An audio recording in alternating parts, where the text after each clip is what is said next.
Bueno, buenos días. Buenos días nuevamente.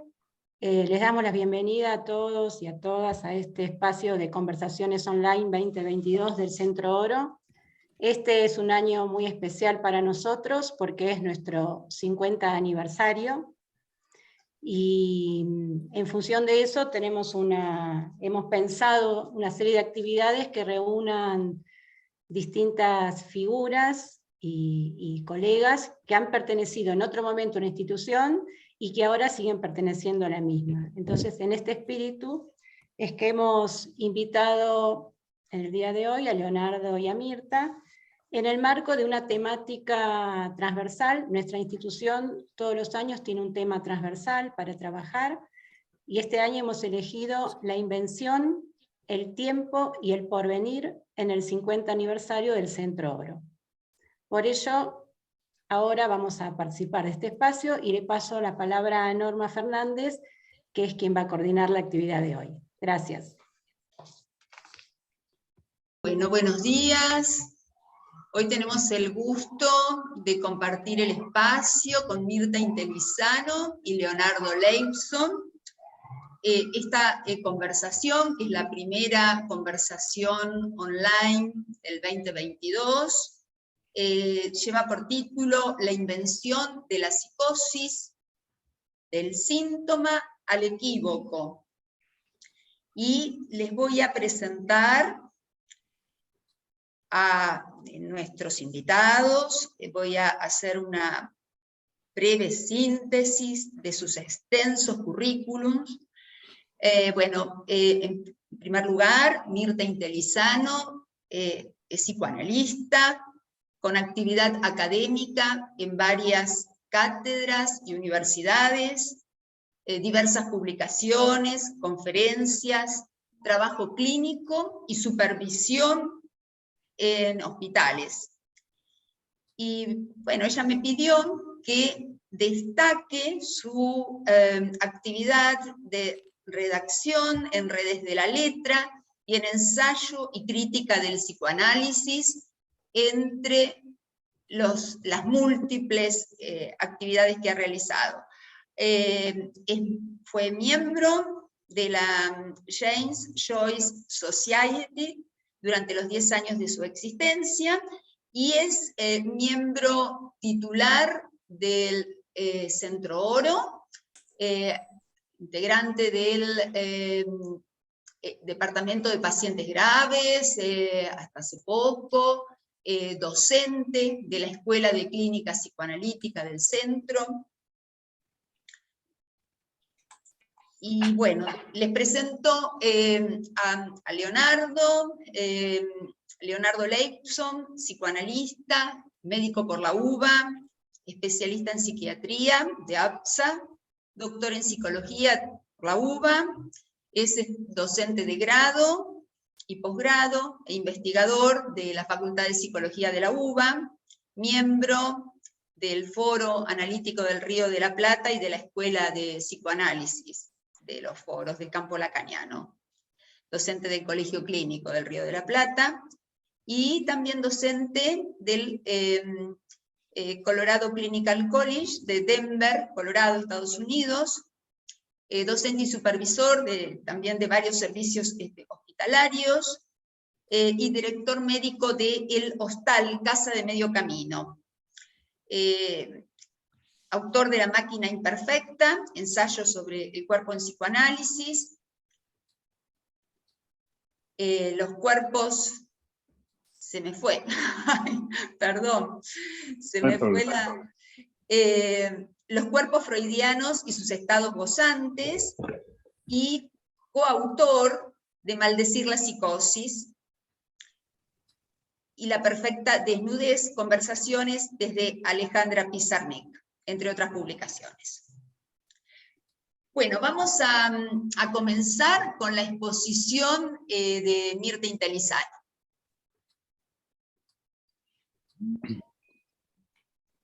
Bueno, comienzo.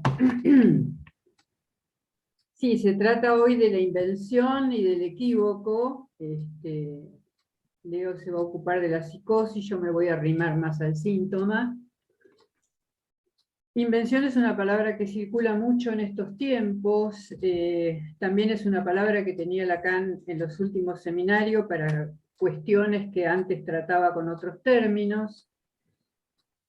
Al parecer en algún lugar etimológico, invención y descubrimiento se encuentran, pero con el deslizamiento de sentidos en cada lengua, si nos apoyamos en la nuestra, podemos decir, por ejemplo, con Manoni, que Freud descubrió el inconsciente e inventó el psicoanálisis.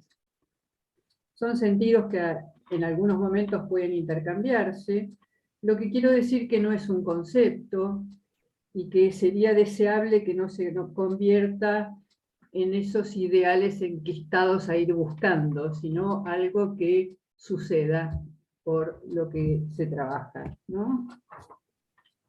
Esto nos pone a considerar las invenciones que existen, digamos, lo que construye o inventa ese trabajo que va a dar en el delirio y en los síntomas, y por supuesto en la elaboración de teoría. Si vamos por la vía por la que fui convocada, digamos, la entrada de la obra de Joyce en el psicoanálisis por parte de Lacan en el seminario 23, que llamó El síntoma, tenemos entonces lo que decíamos, las formaciones del inconsciente, lapsus, fallidos, sueños, síntomas y el chiste. El chiste comparte su hechura con las otras formaciones, definido por Freud de esta manera: es armado, creado por el trabajo en donde el deseo inconsciente, despertado, se transfiere sobre un pensamiento normal y lo arrastra, lo hunde en lo inconsciente, donde es sometido a las leyes de la sintaxis del proceso primario. Condensación y desplazamiento. Entonces, las leyes, el modo de construcción, son equivalentes entre las formaciones, pero hay un compromiso económico diferente. Por supuesto, en el chiste o la agudeza, como se llame, está hecho para producir placer. Freud comenta que el Witz, que así se nombra en alemán, puede ser el fundamento para elaborar una estética, y atiende entonces a la creatividad y siempre da valor Freud a la ocurrencia. Es una invención inintencional y el yo no podría reconocerse como autor. Digamos que chiste por ahí no es una traducción del Witz muy precisa, se trataría más de la agudeza, de lo que surge agudo. Ahora bien, en la interpretación de los sueños, Freud descubre el deseo articulado en un lenguaje donde las imágenes con valor discursivo hacen el texto del sueño.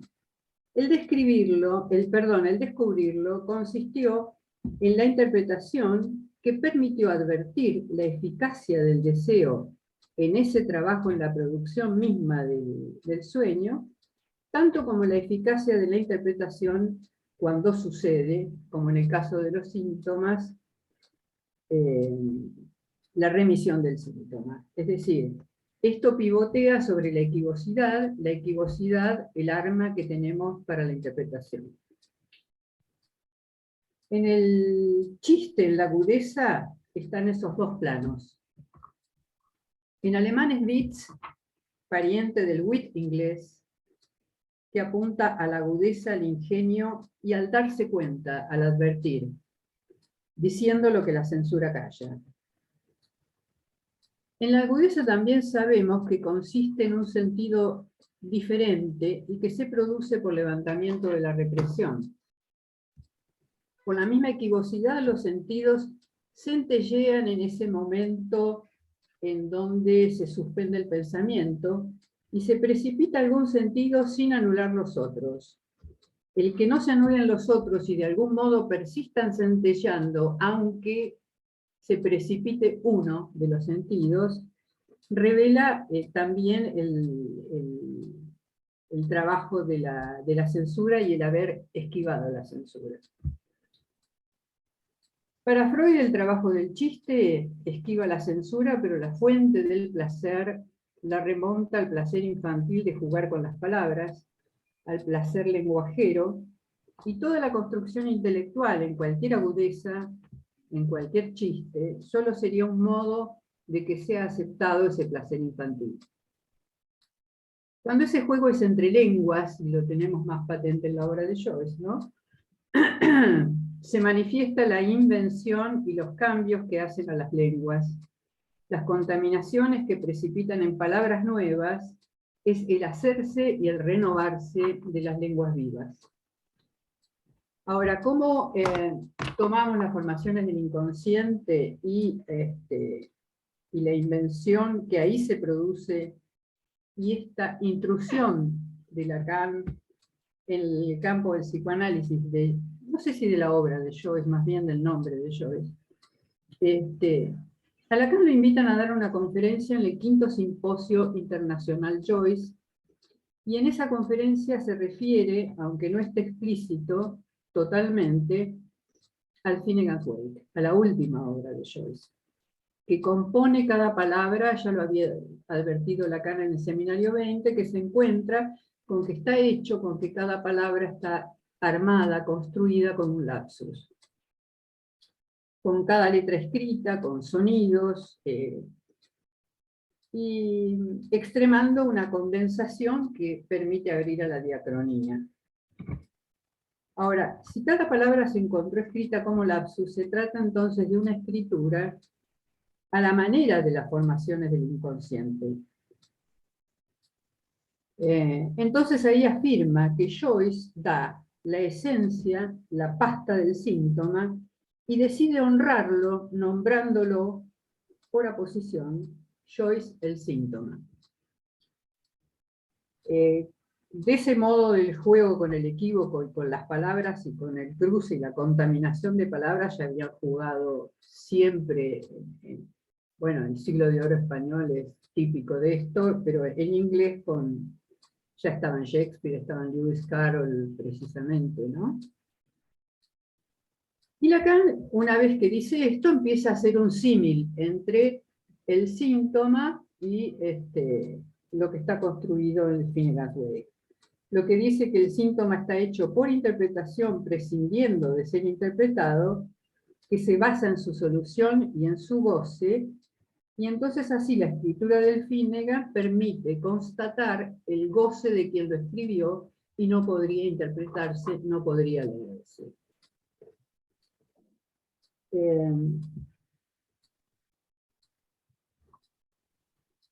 Bueno, pero el asunto es que no, en el Finnegan's Wake no solo es el trabajo con cada palabra, hay narración con contaminación de varios planos a la vez y en tiempo presente. Hay una frase, no sé si yo lo tendré por acá, escrita. Bueno, hay una frase que es, en los comienzos era la palabra, está escrita en inglés. En vez de in the beginning, como se dice en inglés, pone in the beginning, porque introduce un chiste en donde pone un bicho ahí. Y lo que dice es, en lugar de es la palabra, pone la W como word en inglés, pero pone la W, O, I, D, que si se lee con el sonido alemán de la W, dice void, que es vacío. O sea que lo que plantea de entrada tiene que ver con toda la estructura, en esa frase quiero decir, tiene que ver con toda la estructura del Finnegan. En lugar de poner en los comienzos era, está sucediendo, el comienzo es la palabra, es el vacío. Bueno, así como Ulises transcurrió la obra de Joyce durante un día, con los avatares del héroe común, del hombre común, Finnegan's Wake es el lenguaje de la noche, no es el relato de un sueño. Acá vamos planteando, bueno, las diferencias en el trabajo literario. No es el relato de un sueño, es la construcción del sueño. Es una impresionante invención y creación del sueño de la humanidad.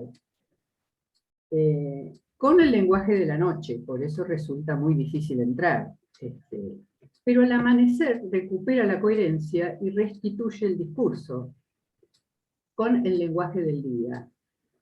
A Joyce también, porque circuló bastante esto de que destruyó la lengua inglesa. A Joyce se lo decían cuando lo publicó, y él mismo aclaraba, sí, bueno, pero esperen un poco porque la restituyo después, porque se trataba del lenguaje de la noche.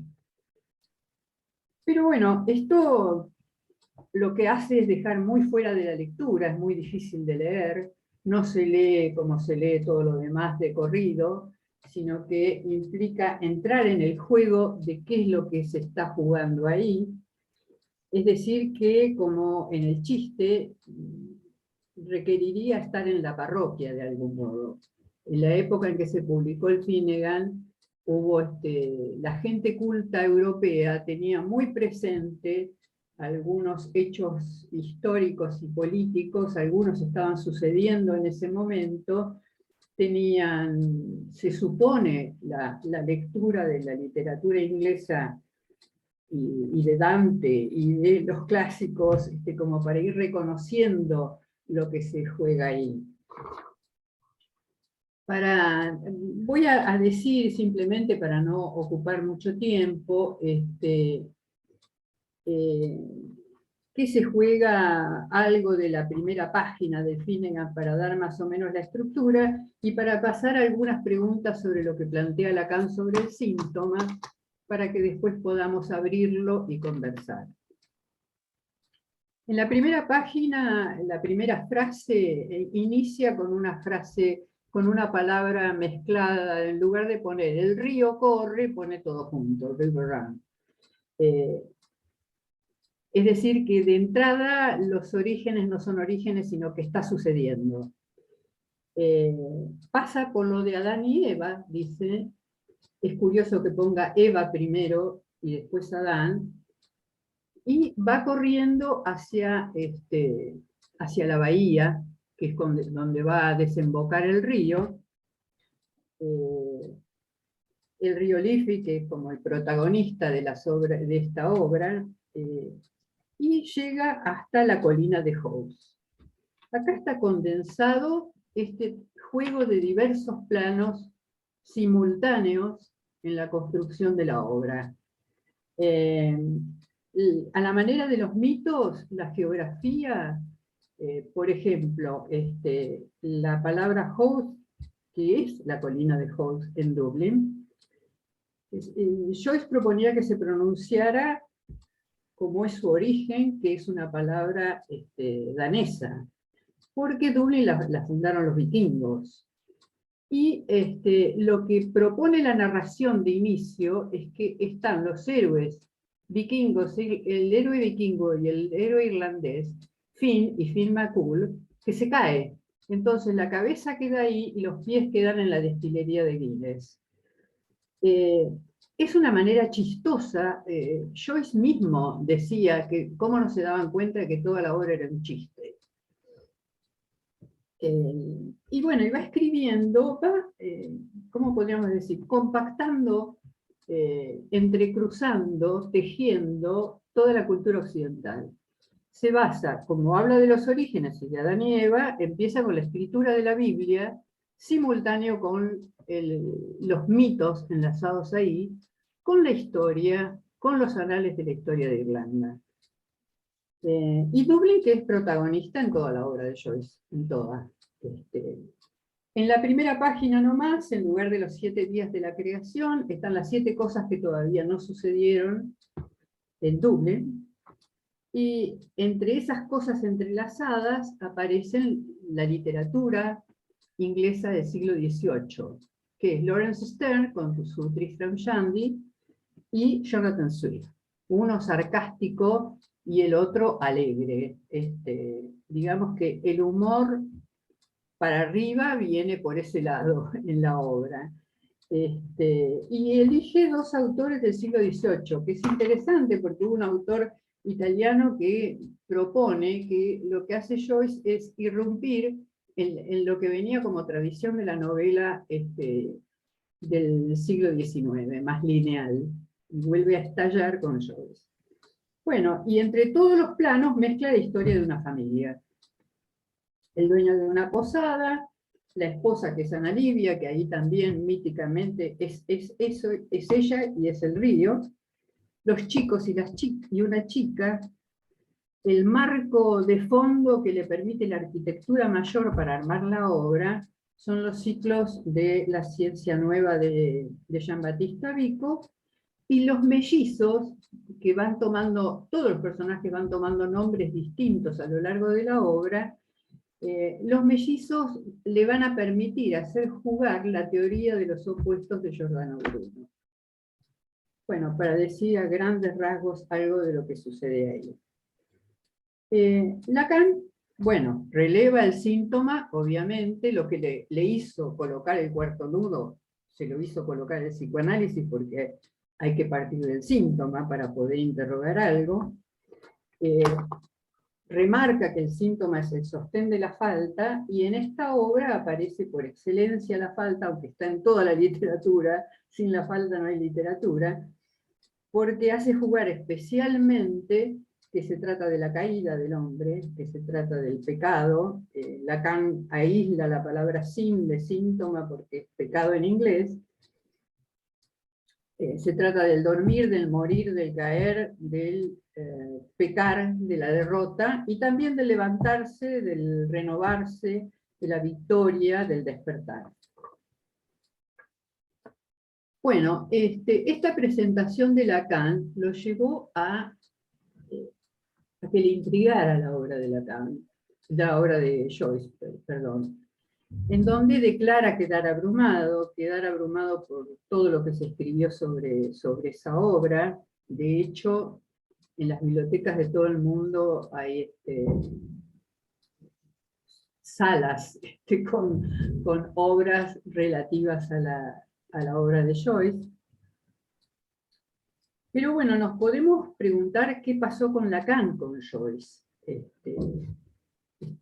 Él dice estar abrumado, lo elogia, habla de la maestría con el lenguaje, le hace preguntarse por el arte, que siempre Lacan quiso sacar esa pegatina entre sublimación y arte, cómo por el arte además puede alcanzarse el síntoma, y desliza también opiniones, ¿no? Que no suscita simpatía, que no se entiende nada, por qué tan ilegible, y dice que está condenado a leerlo porque no lo analizó, que está reducido a la opinión porque no le responde Joyce qué lo orientó, y empieza a intrigarse por qué le pasó a Joyce escribiendo. ¿Qué derivas tenía esto en Lacan? Es un enigma para nosotros. Él señala que Joyce es el escritor por excelencia del enigma, y se le arma el enigma a Joyce, y Joyce no le responde, y Lacan manifiesta que Joyce no le responde. Esto arma, es lo único que podemos decir, porque si no empezaríamos a dar algunas respuestas un poco inapropiadas, como surgen después en el seminario, que esto de estar muy intrigado por alguien y que no responda, arma un terreno transferencial que, para mi gusto, propicia una vía sintomática en las respuestas que encuentra. Y nos deja en el enigma de qué le pasó a Lacan ahí, y no interesa mucho responderlo tampoco. Lo que él hace es partir de que la literatura de Joyce, sobre todo el retrato del artista y en gran parte en el Ulises, incluye la biografía, algo está muy pegado a la biografía de Joyce, pero el tomar al pie de la letra la biografía desconoce que la biografía tiene un tratamiento literario. Con tomar el primer libro de Joyce, que es Stephen Hill, que después lo desecha para construir el retrato, son dos tratamientos absolutamente distintos de la vida de un adolescente, porque tienen tratamientos literarios distintos. Confunde el autor con el personaje. Pareciera que los recuerdos, se olvida a uno que los recuerdos son recuerdos encubridores, y toma el hecho biográfico de que el padre era un tarambana, y concluye que hay una ferver fue un hecho porque hay dimisión paterna, porque confunde al padre Tarambana con el agente de la castración. ¿En qué se apoya? ¿En dónde? Bueno, no lo vamos a determinar ahora ni lo sabremos. El asunto es que esto va derivando y va trabajando con el síntoma, pero asistimos durante y a lo largo del seminario, por eso me interesa la equivocidad ahí. Él toma el síntoma y dice que el síntoma tal como está escrito y dicho en francés es una inyección del griego en su lengua. Esto tiene los ecos del primer capítulo del Ulises, donde un personaje se propone que creen un ónfalos, un ombligo cultural en Irlanda, en donde se helenice la cultura irlandesa. Que hay una inyección griega, dice Lacan, y prefiere rastrear y encontrar una forma antigua, y una grafía antigua para el nombre síntoma, pero sigue hablando de síntoma. Y luego va extendiendo el concepto de síntoma desde las formaciones del inconsciente a encontrarse por todos lados, que en algún sentido es así. No hay algo humano en donde no ande el inconsciente por algún lado, pero no, eso no es las formaciones del inconsciente. Entonces, bueno, dice que hay síntomas de Joyce en la escritura, como un síntoma que tiene que ver con Santo Tomás de Aquino, otro que tiene que ver, después si interesa podemos conversar algo más sobre esto, sobre la autonomía irlandesa. Dice que una mujer es un síntoma para un hombre y un hombre para una mujer, que lo real es su respuesta sintomática. Entonces, todo ese terreno sintomático podría decirse también que el escribir, si no se trata de solución de compromiso o de retorno de lo reprimido, podríamos decir también que es un hacer empujado por el deseo sin estar limitado por la inhibición. Con lo cual nos acercaría muchísimo al destino sublimatorio de la pulsión. Esto nos trae bastantes preguntas. Hay algunas referencias que pueden tenerse o pueden no tenerse. Sobre el arte, cuando él se pregunta por la palabra síntoma, en la obra de Joyce aparecen hablando los personajes sobre la posibilidad de helenizar la cultura, y ven por la ventana al jardinero que anda paseando con la cara de Matthew Arnold. Dice, bueno, Matthew Arnold era un catedrático de Oxford que daba sus teorías para el arte. El arte hebraizante sería el disciplinario, el rígido a la manera victoriana, y el griego, el helenizar, sería aflojar un poco esos límites rígidos.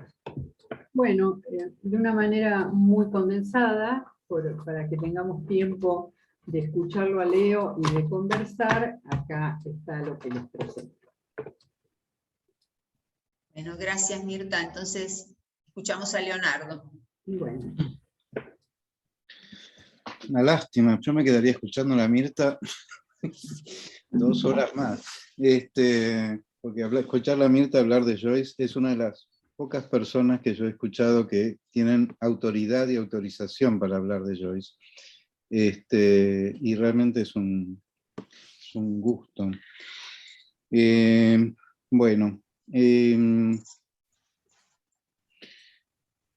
Bueno, por empezar les agradezco la invitación, y es un gusto, por supuesto, volver a esta casa, aunque sea por vía Zoom, y donde, para mí es un lugar, sigue siendo un lugar muy importante el Centro Oro, y la figura de Octavio Fernández Muján sigue siendo, y cada vez más diría, una figura valorada por mí, un maestro realmente, alguien capaz de transmitir algo de una práctica. Y bien, Yo sí, por ahí lo voy a tomar más por el lado de la psicosis. Yo coincido totalmente con Milton. Yo creo que las cosas que Lacan dice sobre Joyce son, yo lo pongo en un texto mío, de un psicologismo desalentador. Son cuestiones de berretas, realmente cuando habla de la defección del padre, no se entiende, yo no lo entiendo. O el desabonado del inconsciente, bueno, cosas que después han tomado un vuelo como de conceptos o de fundamentos de no sé qué cosa. Bien, igual creo que hay todo un trabajo que Joyce le permite a Lacan hacer, pero en paralelo, no el caso Joyce, ¿no?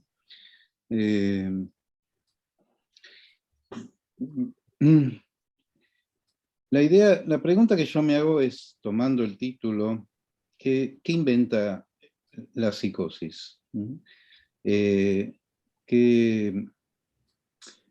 inventa él o la psicótico?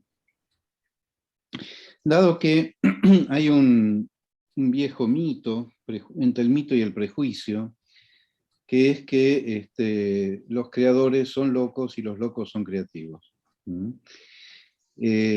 Como que para ser creativo hay que estar loco, o que si uno está loco, eso es casi una garantía de creatividad. Bueno, eso, insisto, es algo que tiene mucho de prejuicio y sobre todo mucho de mito, pero como todo mito y como todo prejuicio, tiene algún grano de verdad.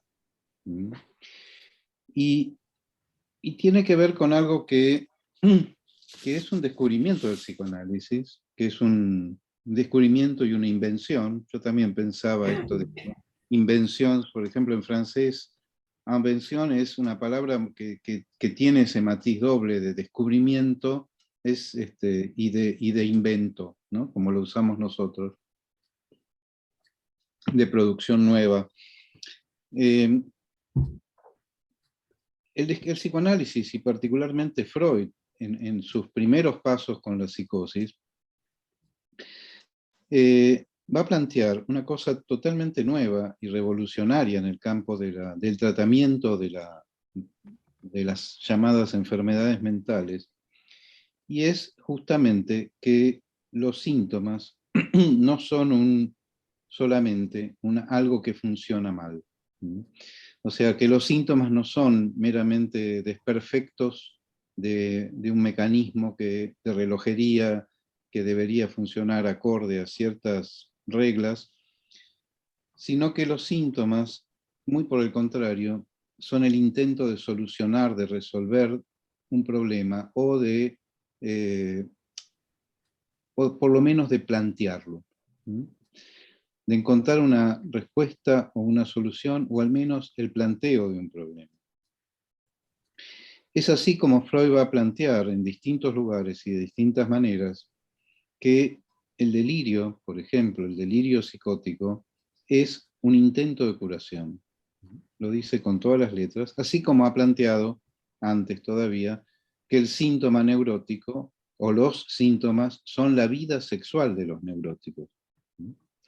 Que los síntomas suponen este intento de reparar algo, de arreglar algo, de responder a algo, pero que en ese arreglar, en ese responder, hay justamente un problema que no es cualquier problema, sino un problema en relación a la economía de la satisfacción, a la economía pulsional, a la economía libidinal.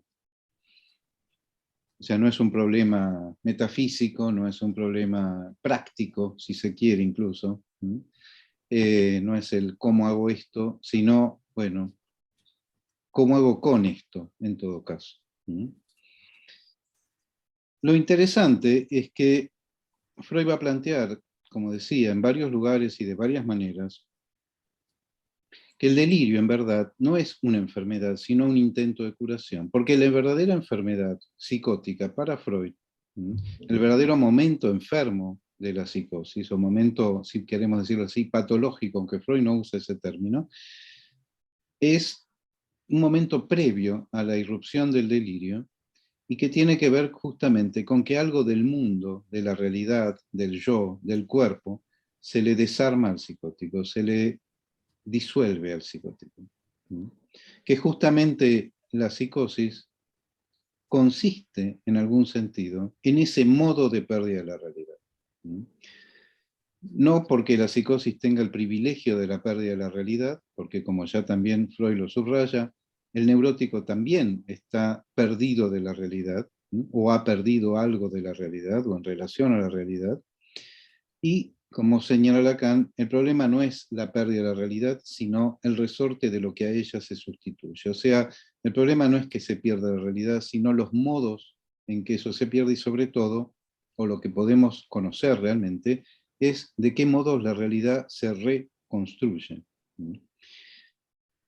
Y como decía, para Freud, el momento puro, digamos, o propio de la psicosis es ese momento de disolución del mundo, de pérdida del mundo, que es un momento mudo y un momento, hasta diría, ciego.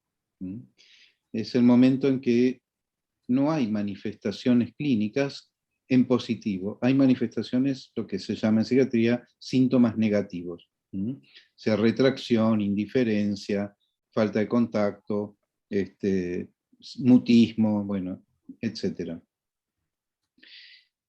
Pero que me parece que hay una idea, y esto insisto, creo que es algo que solo el psicoanálisis plantea y sostiene y sigue sosteniendo, y es que no hay ruptura, no hay disolución, no hay destrucción del mundo sin que haya también un intento de reconstrucción. O sea, que el sujeto dispone de alguna manera, o de distintas maneras, de los elementos, de los recursos, para que ese mundo que ha quedado devastado, y que ha quedado devastado justamente porque al sujeto se le presenta un problema insoluble, insoluble en relación a los términos habituales con los que sabe manejarse con las cosas, con la realidad, con lo cotidiano, que en algún momento se presenta lo que Lacan llama de una manera muy interesante una coyuntura dramática. Una encrucijada, pero una encrucijada en la cual no hay manera de elegir. Al no haber manera de elegir y no poder seguir caminando, digamos, el mundo se detiene allí. Pero Freud piensa, y siempre lo piensa, y esto está en la lógica, y esto me parece que Lacan retorna a Freud retomando, entre otras cosas, este principio, porque no es solo una idea, es todo un principio, un sostén, un soporte de su modo de pensar. No hay ruptura sin intento de reparación, o, por otro lado, dicho de otro modo, no hay algo que quede fuera, que sea excluido o reprimido o forcluido, si queremos usar el término lacanés, sin que algo retorne. Y que es por lo que retorna que podemos saber algo de lo que ha quedado excluido o por fuera. Por supuesto, la cuestión es cómo, dónde, cuándo y con qué eso retorna y qué pasa cuando eso retorna. ¿Qué modo de la creatividad o de la invención pone en juego la psicosis? Porque es obvio que los neuróticos también son creativos cuando los pueden ser, ¿no? No todos los neuróticos somos creativos, algunos son creativos, otros no lo somos. Así como hay gente que hace chistes y hay gente que no se le cae un chiste ni por casualidad y no hace falta ningún diagnóstico clínico para eso. Hay gente que es aburrida y punto, eso no es una cuestión psicopatológica. Digo, ¿qué modo de la creatividad o de la invención se pone en juego en la psicosis?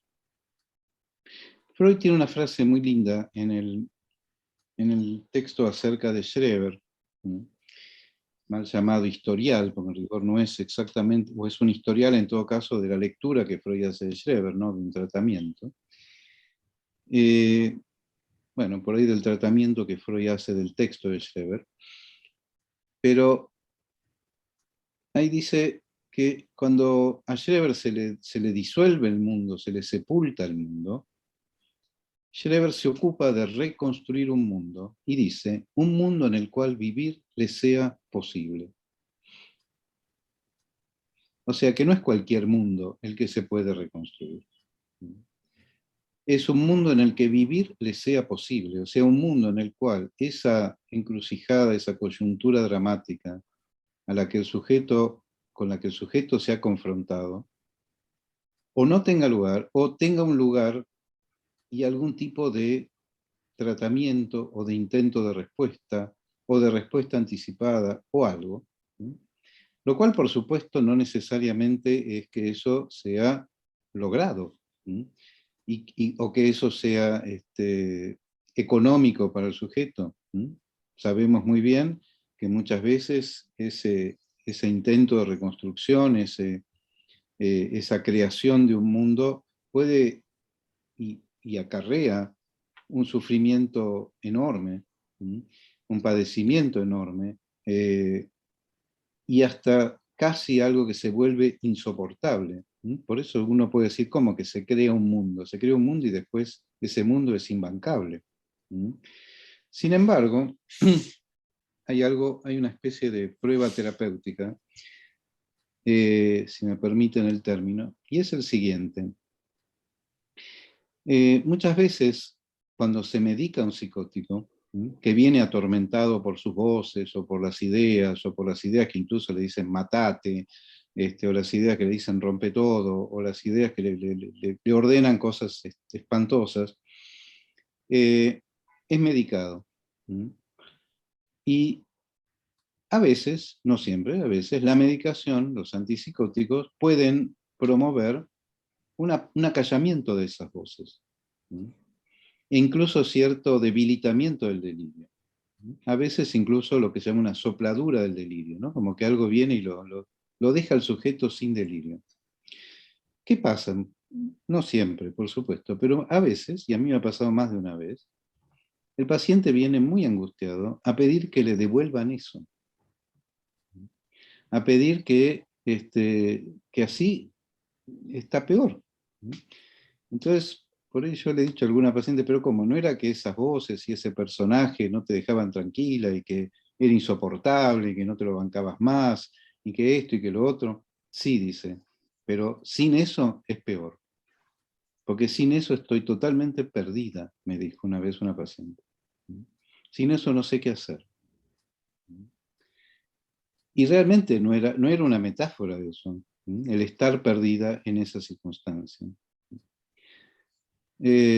Recién Mirta decía que Lacan dice que la mujer es el síntoma del hombre y el hombre es el síntoma de la mujer. Y yo pienso que esa relación que uno tiene a veces con sus síntomas es como esas relaciones conyugales, ¿no? Donde hay parejas que se viven peleando, viven diciendo que el otro es insoportable o la otra es insoportable, protestan, se quejan, etcétera, etcétera.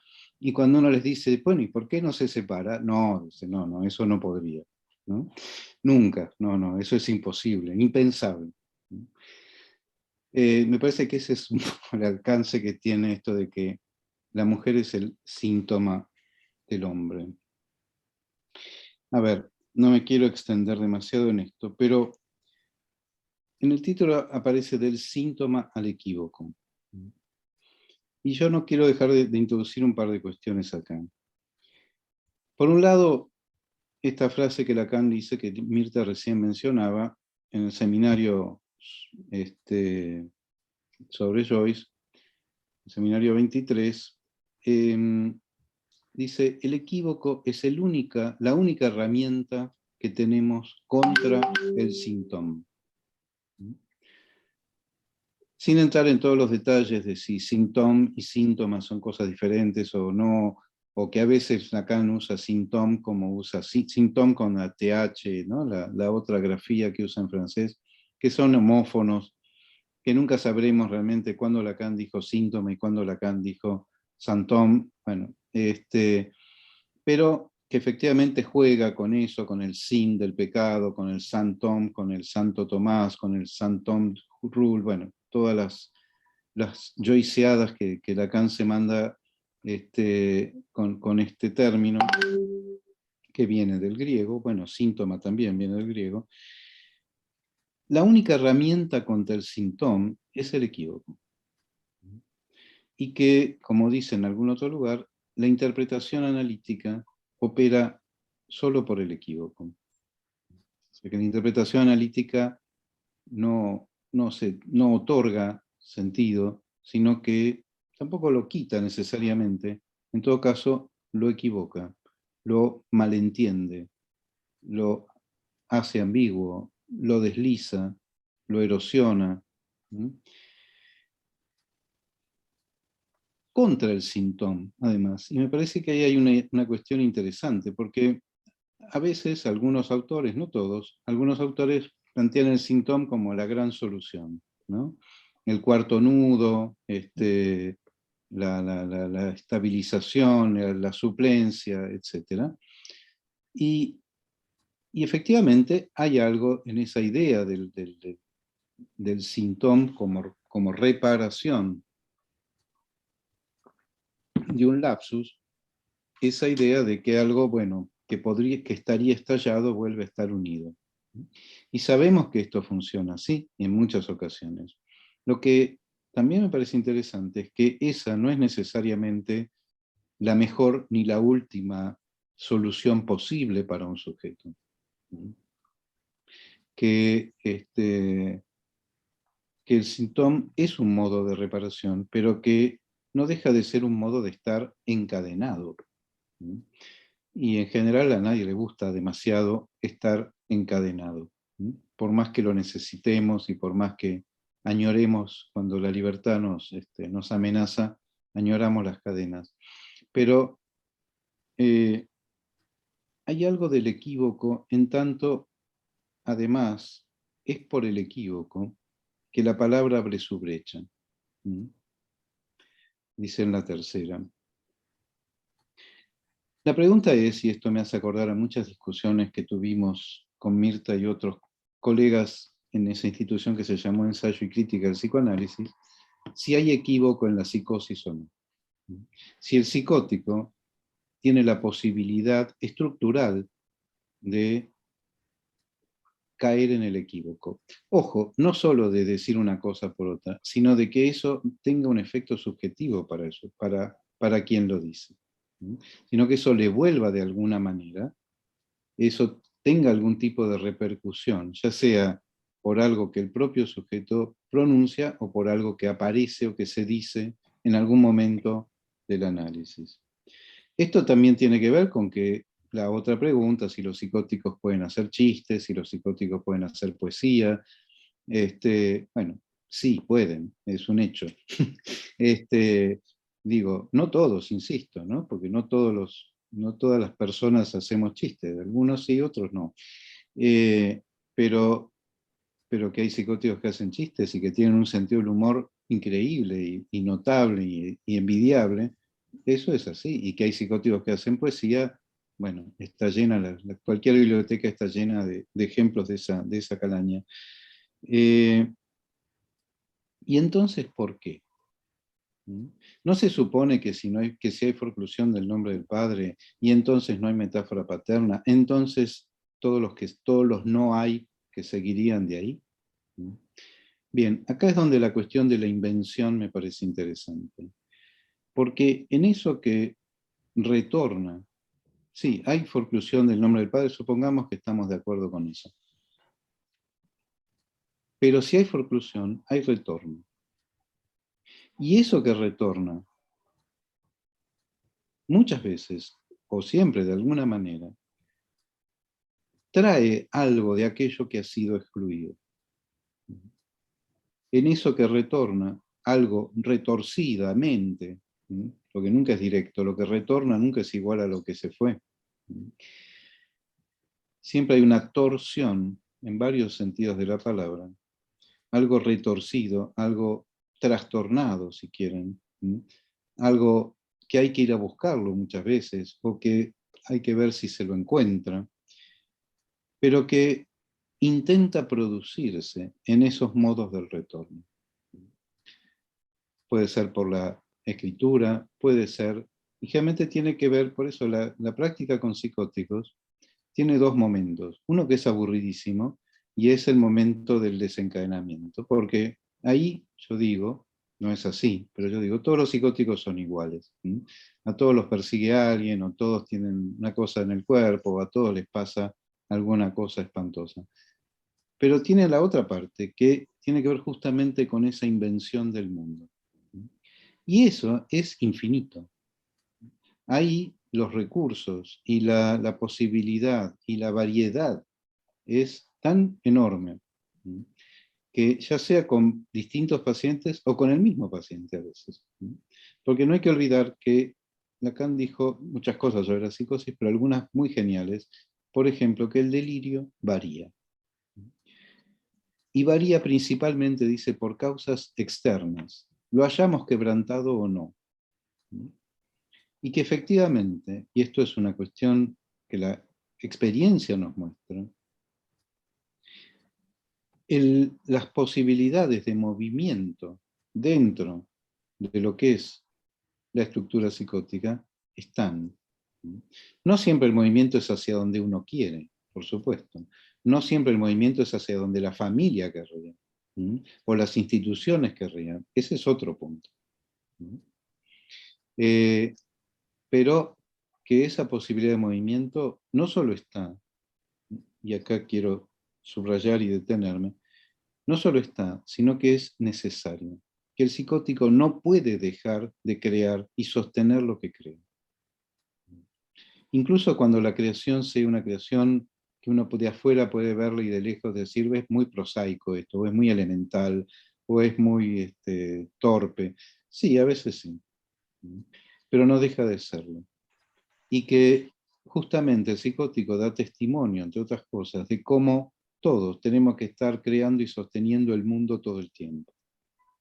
El mundo, digo, es el mundo, es el yo, es el cuerpo, porque es todo en esas distintas órbitas, pero o distintas dimensiones de la experiencia, que algo de esa invención se muestra.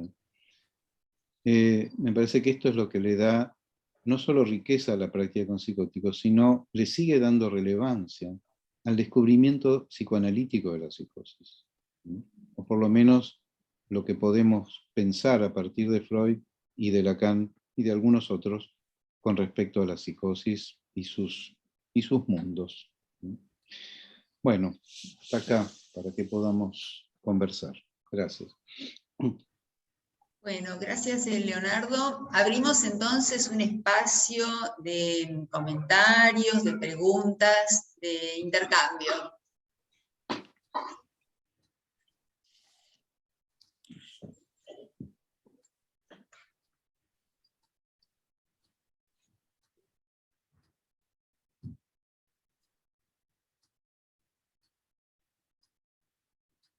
No, simplemente querría destacar lo que dijo Leo sobre el final, además de todo su desarrollo, ¿no?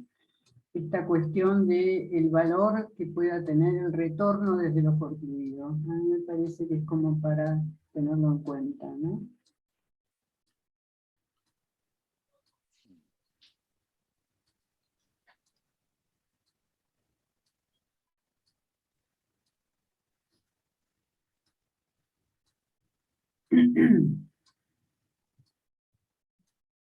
Bueno, ahí es fundamental la posición del analista, entiendo.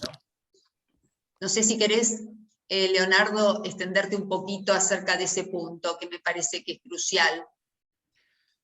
Sí, a ver, puedo decir un poquito más, sí. Efectivamente, eso depende de la posición y del deseo del analista en juego, en tanto, qué posición de lectura tenemos con respecto a esos fenómenos, ¿no? Como se los podría bautizar. Y justamente por eso yo subrayaba la posición de Freud. Cuando Freud piensa locamente que hay algo para leer en un delirio. Así como piensa locamente que hay algo para leer en un sueño. Y que cuanto más un sueño parezca ridículo, absurdo, grotesco, etc., bueno, más interés en leerlo Freud tiene. Y Freud se mete a leer el delirio de Schreber, ¿sí? A pesar de que, como él dice, los psicóticos no le resultan muy simpáticos, pero se mete con un apasionamiento, diría, y un método además. No solo se mete a imponerle sentidos o a dejarse fascinar por el delirio, sino que le entra el delirio de Schreber con el método analítico, ¿sí? Más allá de que podamos decir, bueno, acá esto podría haber sido, esto otro por ahí, todos decimos pavadas, pero lo interesante es cómo Freud reconoce en el delirio de Schreber un saber inconsciente y un sujeto, sin decirlo de ese modo, por supuesto, pero un sujeto que queda sujetado a ese saber. Yo creo que Lacan con Joyce, si me permite, no sé qué piensa Mirta, de paso le pregunto, a Lacan con Joyce le pasa algo parecido.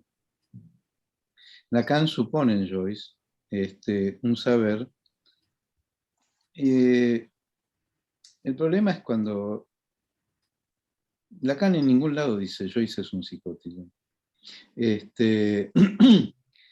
Me hizo acordar lo que decía Mirta, dos libros, ¿no? Uno es uno de Colette Soler, que se llama Lacan, lector de Joyce, y otro que ha salido no hace tanto, de Nicolás Cerruti, Deconstruyendo el Joyce de Lacan. La investigación de Nicolás Cerruti es muy interesante al respecto, como va justamente desmantelando una serie de supuestos lugares comunes en relación a quién era Joyce, ¿no? Y Colette Soler hace algo en esa línea con otros modos. Pero sí creo que Lacan construye un Joyce, ¿sí?, que le sirve para pensar ciertas cuestiones en relación a esto, bueno, ¿qué construye la escritura? ¿Sí? ¿Qué va construyendo la escritura? ¿Y qué puede hacer un analista con eso? Para no quedar el analista, en todo caso, porque la posición del analista tiene que ver también con si el analista es alguien que contempla, que se dedica a contemplar los desarreglos o los arreglos de la psicosis y, bueno, más o menos apuntalarlos, lo cual no es poco, pero si además, y por eso lo del equívoco me parece importante, hay, aunque sea escasamente, aunque sea en algunos resquicios, etcétera, algún lugar para algo del orden de la interpretación, ¿sí? O sea, del acto analítico como tal, en la psicosis, ¿sí? Bien, no me quiero extender mucho más, preferiría que conversen, era una conversación.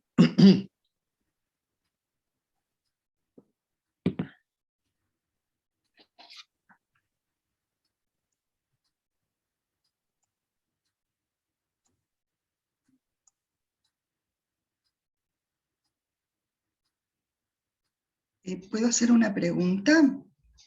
Sí, sí, hacela. Bueno, a ver, yo tenía entendido hasta ahora que lo que está forcluido en lo simbólico retorna como real, ¿no? Siempre es lo que se dice de la psicosis, o sea que al no existir el nombre del padre, retorna como voces, ¿no? Desde lo real o como delirio, como alucinación. Me pareció entender, digamos, también entendía que, bueno, que el problema de la psicosis era el desanudamiento de los registros. Me pareció que Leonardo tenía alguna idea diferente sobre esto que no terminé de entender, por eso quiero preguntarle acerca de este retorno, porque me parece que lo que se dice siempre es que lo que hay que armar es la metáfora delirante, es decir, tratar de anudar eso real que está desanudado, tratar de anudar los registros para armar una metáfora delirante. Me pareció que lo que vos decías, Leonardo, era algo bien distinto de esto, pero no terminé de entenderte. No sé si podés aclarar un poquitito. No sé si es tan distinto lo que yo estoy tratando de decir. Hay como una vueltita más, en todo caso, y es, sí, efectivamente Lacan propone como hipótesis, porque él mismo dice que es una hipótesis, que que la estructura psicótica se conforma a partir de esta forclusión de un significante particular, que es el significante del nombre del padre, que no es que dice que no existe. Lo que Lacan dice es que eso está forcluido en el lugar del otro con mayúscula. O sea, que eso está forcluido en lo simbólico como tal. No que desaparece de la estructura. Lo que yo estoy tratando de decir es eso. Que eso que retorna, y efectivamente retorna en lo real quiere decir que es un significante en lo real, que tiene estructura de palabra, aunque esa palabra quede desligada de las otras, pero que eso que retorna tiene una función. Eso es lo que yo estoy tratando de decir. Que lo que Freud descubre es que eso que retorna desde afuera, dice Freud, desde el exterior, en lo real, plantea Lacan, no es algo, digamos, no es simplemente algo que se le cae al sujeto por ahí, sino que eso tiene una función, y una función justamente creativa, si lo vamos a pensar así, reestructurante. Y que eso ya es un reanudamiento o un intento de. Que eso ya implica un modo de reencadenamiento, si lo pensamos en términos del anudarse y el desanudarse, y que en rigor, que es lo que dice también en la cuestión preliminar, cuando habla de la metáfora delirante, eso ya empieza desde el momento en que algo de un sentido se empieza a construir a partir de cierta estabilización entre el significante y el significado. Eso ya es una metáfora delirante. Cuando Schreber empieza a decir Flexi quiere matar mi alma, eso ya tiene algo de metafórico. Es el modo en que lo metafórico se puede jugar en la psicosis. Que esa metáfora no tiene las mismas extensiones, por decir así, o conexiones que puede tener en la neurosis, sí, efectivamente. Que no tiene, porque los modos de la subjetividad en la psicosis y en la neurosis varían. Y ahí sí, y esto también es un dato de la experiencia, no es simplemente una cuestión teórica. Pero, y además que el anudamiento o el reanudamiento no es estático. Hay por eso decía lo de que el delirio varía. No es estático porque eso puede, en todo caso, no siempre y no tan fácil, por supuesto, pero tampoco es así en la neurosis, puede moverse hacia alguna otra cosa. O tener algún movimiento que le permita al sujeto a veces estar en su psicosis, quizá, por ejemplo, con menos padecimiento o con padecimientos más llevaderos. Y eso lo vemos, eso es lo que justifica además que trabajemos con psicóticos, para mi gusto. Que no es solo un apuntalamiento, sino a veces muchas veces es acompañar el trabajo de la psicosis, porque los psicóticos son grandes trabajadores, y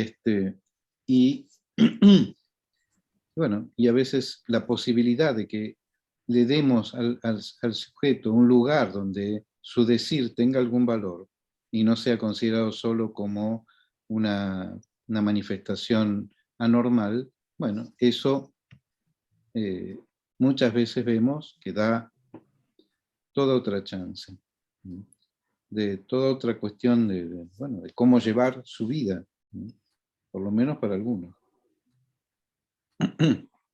O sea, no es tan distinto lo que estoy diciendo a lo que se suele decir, simplemente le trato de dar otro horizonte. Bien, gracias. Elia. Elia, estás muteada. Mutearon. Hola, ¿qué Hola. tal? Hola. No, quería preguntar algo como que siempre es el fantasma para hacer un diagnóstico, si no es psicosis o neurosis, es el no interpretar, no hacer equívocos, que por ahí eso llega al brote, ¿no? Que eso puede desencadenar a un paciente. ¿Cómo se explica desde eso, que de la equivocación y de la interpretación en un psicótico, ¿no? Porque en función de lo que venían diciendo, ¿no? ¿Querés decir algo, Mirta? No sé. No entendí cómo empezó la frase. Yo Sí. quería decir que siempre está esto de saber qué diagnóstico entre psicosis y neurosis para poder saber cómo ubicarse y no hacer interpretaciones en relación al equívoco que por ahí el psicótico pueda, si tiene un diagnóstico o no, de psicosis, si uno interpreta, yo tengo entendido, no trabajo con psicosis, pero lo que tengo entendido es que la interpretación y el equívoco puede desencadenar el brote. Bueno, Y eso se dice, no sé si es así, eso no necesariamente es así. Es cierto que no es lo mismo escuchar un psicótico que un neurótico, que las condiciones propiamente subjetivas son diferentes. Pero no creo que porque uno haga algún equívoco, alguien se vaya a brotar. No sé, a mí nunca me pasó, no sé si alguien tiene esa experiencia. Sí, haciendo algunas cosas, cuando uno hace interpretaciones salvajes, creyendo, en realidad pseudointerpretaciones, creyendo que son interpretaciones o quiere como cuestionar ciertas cosas o pelearse o no sé qué, ahí, bueno, en general, bueno, la gente se enoja y con derecho. Eso no necesariamente es que alguien se va a brotar. Sí, yo creo que además que cuando uno empieza a escuchar, hay algo que comanda ahí y que coloca en cierta suposición de lo que es posible intervenir y no, ya sea neurótico como psicótico, digamos que si suspendemos de entrada el diagnóstico, salvo que sea un brote, algo francamente desencadenado, el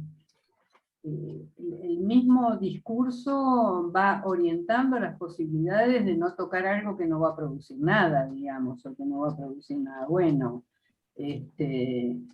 En ese sentido puede ser un momento paranoico en la neurosis en donde tampoco hay que interpretar, pero eso lo dicta lo que uno va escuchando y da algunas posibilidades, y hay tentativas de meterse con la interpretación en algunos lados, que a veces calzan y a veces no, pero me parece que circuló, como dice Leo, circuló mucho esto de el temor de psicotizar a la gente, que eso es responsable de Lacan, por lo que dijo, pero obviamente es matizando eso. Más que Lacan, que la universidad es culpable. Sí, también. Sí. Sí, Lacan dijo tener un poco de cuidado, no mandarse salvajemente porque se puede brotar a alguien, pero sí, pero se empieza a poner en casillas de una perspectiva de cómo se debe actuar, y eso complica todo. Sí. Gracias. ¿Puedo decir algo? Hola, ¿cómo va? Bueno, gracias por las exposiciones, me hacen pensar un montón. Se me asociaron dos términos. Uno que trajiste vos, Mirta, la cuestión del enigma, y el que trajo a Leonardo en relación a la encrucijada, ¿no? Porque pensaba que a veces la encrucijada en la que está el psicótico podría transformarse en enigma si uno puede encontrar en otra escena, ¿no? Algo del enigma. No sé, recordaba una familia que atendí hace muchos años que la paciente, comillas, había hecho un brote psicótico en la época de las Malvinas. Ella era periodista y estaba en el sur como periodista en el momento crítico.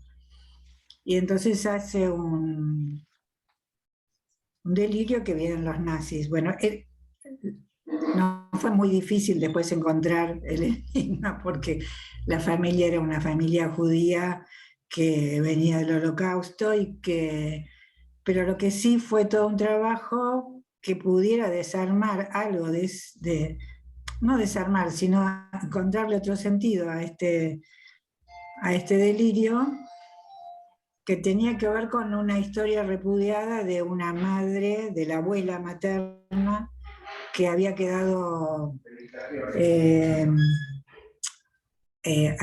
como rehén de los nazis, pero la historia había contado que se quiso quedar que no quiso irse, digamos, ¿no?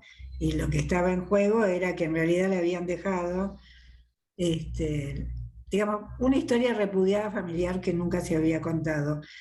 Pero lo más interesante de esa historia es que después que yo trabajé un tiempo con ellos durante muchos años, ella a fin de año me saludaba y me decía que me saludaba porque yo era la depositoria de la historia familiar.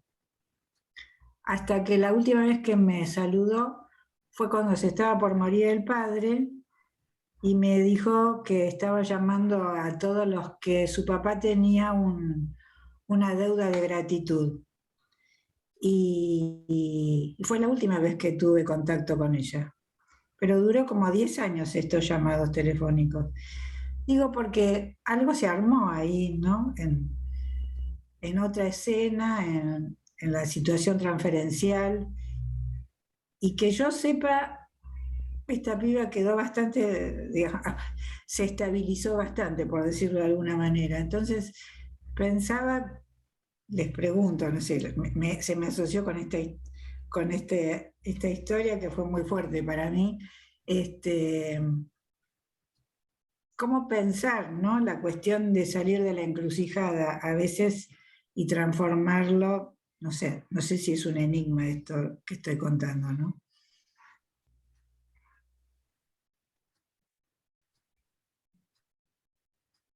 Sí, es interesante. Yo tengo esa misma hipótesis de que la clínica con psicóticos no se trata tanto de responder una pregunta, sino de construir una pregunta, a veces, ¿no? Aunque no creo que haya líneas absolutas, pero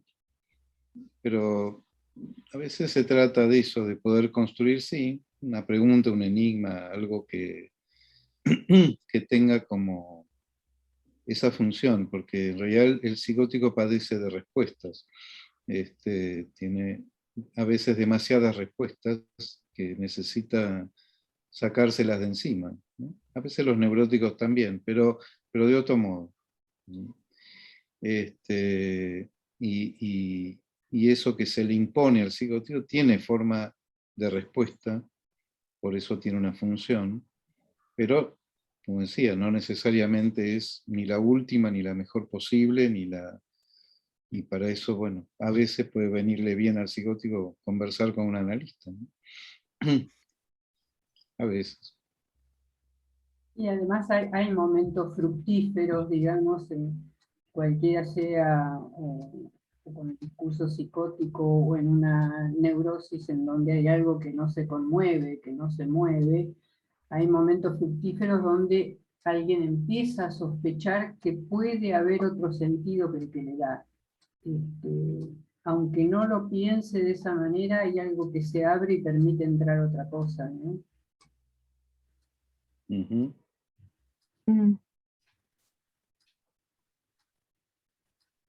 Desde Facebook tengo, sí, ¿me escuchan? Sí. Sí, sí. Les cuento, bueno, desde Facebook hay un par de comentarios. Bueno, los saluda Liliana Mato, dice que muy buenas las dos exposiciones. Fernando Pequeño hace una pregunta. Quisiera hacer una pregunta: si la invención es un intento de anudamiento al mundo. Esa es una pregunta de Fernando, y les hago la otra. ¿Puede haber una forclusión del sentido y no una forclusión del nombre del Padre?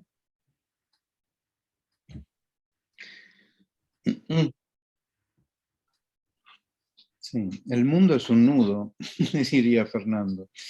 El nudo es el mundo. No sé si hay un mundo por fuera del nudo, ¿no? Del nudo que se hace y se deshace, insisto.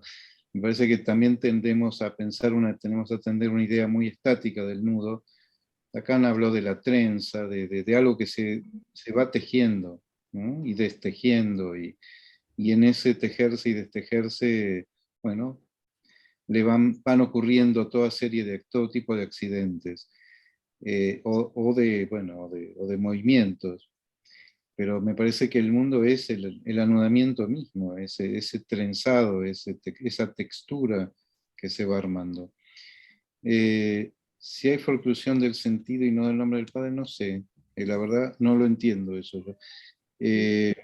Lacan habló de la forclusión del nombre del Padre, creo que ya tenemos bastante con eso. Después sí, se pueden pensar otras, no sé, muchos autores que proponen forclusiones de otras cosas. Yo no podría responder a eso, la verdad. Sí, en algún seminario Lacan desliza eso de que hay otras forclusiones, además de la del nombre del Padre, pero no aclara Sí, nada. básicamente habla de la Ok. forclusión del otro, pero como con un movimiento estructurante del sujeto en general, no solo en la psicosis. Sí. Habla de la forclusión en el duelo, pero ahí dice es una forclusión en lo real. De la forclusión del sentido, yo no sé si Lacan habla en algún lado. Pues hay otros que sí, que no lo pesco. Norma quiere decir algo, me parece. Quería preguntarles por la sublimación, cómo... Norma Norma Mondolfo. Norma Mondolfo. Bueno, démosle lugar a Norma Mondolfo, que yo ya comenté. Norma. Estás muteada, Norma. Norma Mondolfo, estás muteada. Estoy muteada. Ahora Ahí está, ahora sí. No, quería hacer un comentario general, digamos, en relación, más que una pregunta, digamos, porque me gustó mucho, les agradezco a los dos, porque la verdad que me gustó mucho, además, cómo estuvo ensamblada la conversación. Pensaba que me gustó, digamos, a ver, ¿por dónde empiezo? Me pareció que una de las cosas que dijo Leonardo es cómo, digamos, el psicoanálisis se habilita o se autoriza con la psicosis. No dijo eso, digamos, yo entiendo que él dijo algo, digamos, como que el psicoanálisis puede autorizarse con la psicosis, y pensaba que habló de las hebras, ¿no? Y del tejido y del entrelazamiento. Y yo pensaba que tu comienzo, Mirta, vos empezaste hablando, digamos, de Joyce y del síntoma, y sobre todo empezaste hablando de lo que son las formaciones del inconsciente, ¿no? Y entonces yo pienso que el psicótico de alguna manera arma otro dibujo con esas hebras, pero que las hebras son las mismas. Y que lo que nosotros escuchamos, muchas veces cuando escuchamos el discurso del psicótico, es casi como el discurso de un sueño. Con lo cual, me parece que es importante la conexión entre ambas versiones, lo que ambos dijeron, ¿no? Porque eso también se entrelaza. Digamos, la psicosis no está por fuera de los mecanismos del inconsciente, aunque tengan otra formulación. Justo me están tocando el timbre. Pero bueno, esto era lo que quería decir y felicitarlos a los dos, me encantó la propuesta. Gracias.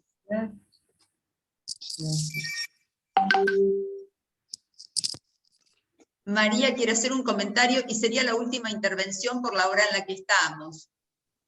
María, estás muteada. María, estás muteada. Ahí está. Ahora, bueno, estás. quedó como a destiempo, ¿no? Porque a mí esta metáfora de la encrucijada, de la psicosis, yo pensaba que es justamente, ¿no? El psicótico nos invita a estar en ese lugar y que ese es un tiempo que no es estático, el tiempo que transcurre ahí, pero es un tiempo distinto y como de difícil compañía, ¿no? Porque es otra historia, ¿sí? No, pero bueno, eso tenía que ver en otro momento que Leonardo había hecho un comentario de la encrucijada, ¿no? Porque digo, la encrucijada también es como que también ahí hay otro idioma, ¿sí? Hay otra lengua que se habla y que hay que descifrar.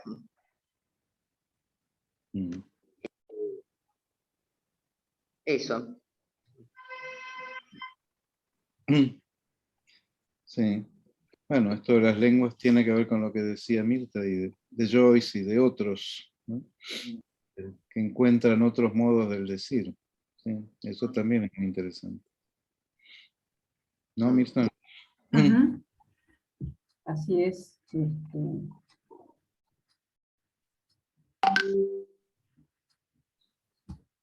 Bueno, por la hora que es, vamos a tener que ir cerrando. Tenemos acá en el chat, bueno, muchos agradecimientos de Sandra, de Susana Salvi, de Adriana Gulco, de Mariana Pautazo.